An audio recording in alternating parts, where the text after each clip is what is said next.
Hello everyone, EMRS की TGT Hindi की expected cut off क्या रहेगी। आई नो आप सभी एक्साइटेड हो। तो भाई इस वीडियो में हम बात करेंगे कि ईएमआरएस की टीजीटी हिंदी की एक्सपेक्टेड कट ऑफ कितनी जा सकती है, किस कट ऑफ पे आपको श्योरिटी मिल जाएगी, आपको जॉब मिल जाएगी, you can easily grab a job. इसमें हम कुछ बेसिक्स कवर करेंगे, जैसे कि एनवीएस का जो रिजल्ट आया था जिसके लिए इंटरव्यू की कॉलिंग हुई थी उसकी कितनी कट ऑफ गई थी, वैकेंसी का कंपैरिजन करेंगे, एनवीएस में कितनी वैकेंसी है, ईएमआरएस में कितनी वैकेंसी है। उसके बाद कुछ और पैरामीटर्स वगैरह कुछ और पॉइंट्स है हमारे, उसको देखते हुए आगे देखेंगे। ठीक है मेरे भाई, सबसे पहले हम देखते हैं वैकेंसीज में डिफरेंस।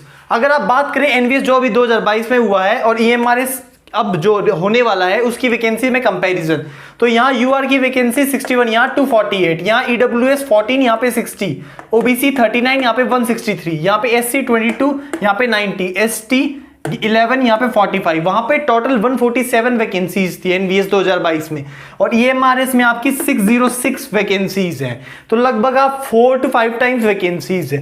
देखो भाई, अब मैं इसको एनवीएस से कंपेयर क्यों कर रहा हूं, क्योंकि आप देखोगे इसका बिल्कुल एग्जाम पैटर्न बिल्कुल सिमिलर है एनवीएस के, बस एक डिफरेंस, स्लाइटली डिफरेंस है टीजीटी में कि इसमें इंटरव्यू नहीं है, इसमें डायरेक्टली आपकी मेरिट लगेगी on the basis of written.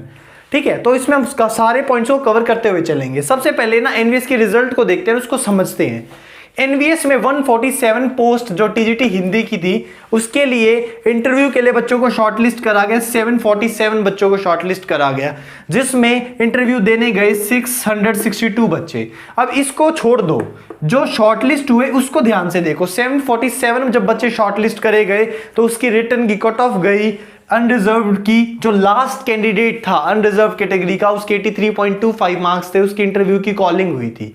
ऐसे ईडब्ल्यूएस की 75.75, ओबीसी की 75.50, एससी की 72.25, एसटी की 52.75, and these are out of 120 marks. ये 120 मार्क्स में से हैं।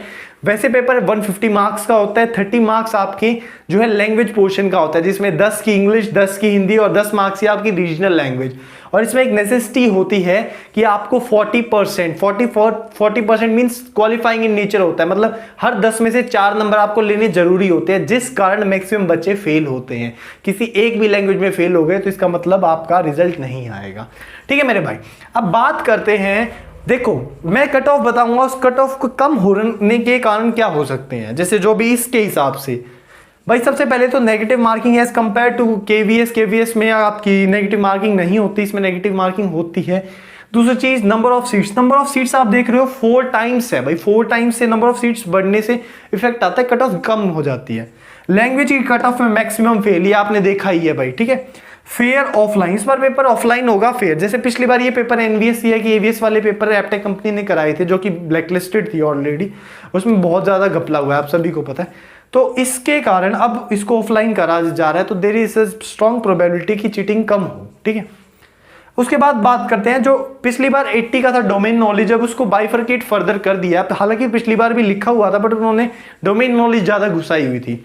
इस बार क्या है, उसने बाइफरकेशन दे दिया, 65 की डोमेन नॉलेज, उसके बाद 15 मार्क्स अलग से कर दिया। 15 मार्क्स में आपके 10 मार्क्स पेडागोजी या केस स्टडी बेस्ड क्वेश्चन होते हैं, जिसमें की एक्यूरेसी गिरने के चांसेस होते हैं मेरे भाई। आप कभी भी 100% एक्यूरेट नहीं होते, उसमें 2 ऑप्शंस ऐसे क्लिक होंगे जिसमें आपको ऐसे लगेगा कि ये भी ठीक है, ये भी ठीक है, वो बहुत कंफ्यूजिंग होते हैं।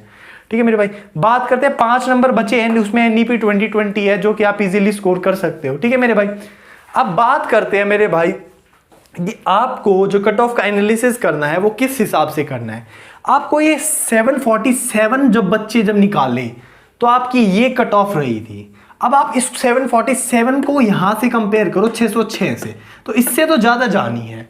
अब उससे कितनी ज्यादा जानी है, तो अगर आप मेरे से पूछोगे मेरा पर्सनल ओपिनियन, तो अनरिजर्व कैटेगरी के लिए जो आप मतलब बहुत ज्यादा सेफ रहोगे, तो वो आपको 90 लेके आने होंगे। आपने देखा होगा कि जो एनवीएस का एग्जाम हुआ था उसमें टॉपर के 100 सब प्लस नंबर थे, 100 समवट नंबर थे। तो अगर मैं बोल लो, आप मेरे से पूछोगे तो 90 plus is more than safe, आप बहुत ज्यादा सेफ रह सकते हो to easily grab a job. But देखो, मैं आपको एक चीज बोलता हूँ, अगर मैं 90 बोल रहा हूँ ना, तो आप जैसे मॉक्स दे रहे होगे तो आप कोशिश करना 95 लेके आने की। ठीक है मेरे भाई, वहां पर आपको रैंक भी दिख रही होगी, आपको अपनी परसेंटाइल भी दिख रही होगी, ट्राई करें परसेंटाइल इंप्रूव करने की। ठीक है, उसके बाद करें ईडब्ल्यूएस ओबीसी की, तो आप ईडब्ल्यूएस और ओबीसी की लगभग कट ऑफ सेम ही रहती है। आप जैसे आप पिछले कोई भी रिजल्ट उठा लीजिए, तो उसमें आप 85 प्लस का टारगेट बना के चलना, आपको इजीली जॉब मिल जाएगी।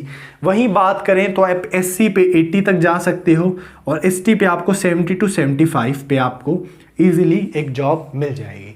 ठीक है मेरे भाई, ओके, थैंक यू।